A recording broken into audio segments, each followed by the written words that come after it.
కీర్తనల గ్రంథం 33వ కీర్తన. నీతిమంతులారా, యెహోవాను బట్టి ఆనందగానము చేయుడి. స్తుతి చేయుట యథార్థవంతులకు శోభస్కరము.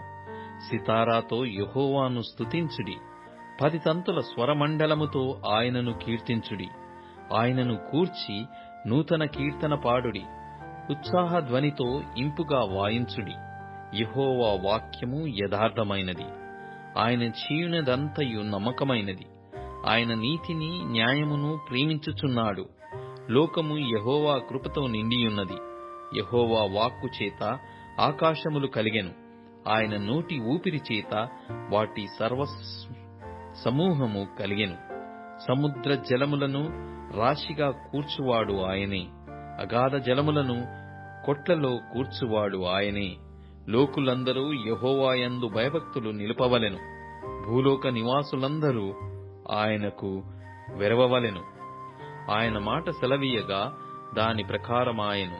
ఆయన ఆజ్ఞాపింపగానే కార్యము స్థిరపరచబడెను. అన్య జనముల ఆలోచనలను యెహోవా వ్యర్థపరచును. జనముల యోచనలను ఆయన నిష్ఫలముగా చేయును. యెహోవా ఆలోచన సదాకాలము నిలుచును. ఆయన సంకల్పములు తరతరములకు ఉండును. యెహోవా తమకు దేవుడు కాగల జనులు ధన్యులు. ఆయన తనకు స్వాస్థ్యముగా ఏర్పరచుకొను జనులు ధన్యులు. యెహోవా ఆకాశములో నుండి కనిపెట్టుచున్నాడు. ఆయన నరులందరినీ దృష్టించుచున్నాడు. తానున్న నివాస స్థలములో నుండి భూలోక నివాసుల అందరి వైపు ఆయన చూచుచున్నాడు. ఆయన వారందరి హృదయములను ఏకరీతిగా నిర్మించినవాడు. వారి క్రియలన్నీయు విచారించువాడు, వారిని దర్శించువాడు. ఏ రాజును సేనా బలము చేత రక్షింపబడడు. ఏ వీరుడును అధిక బలము చేత తప్పించుకొనడు.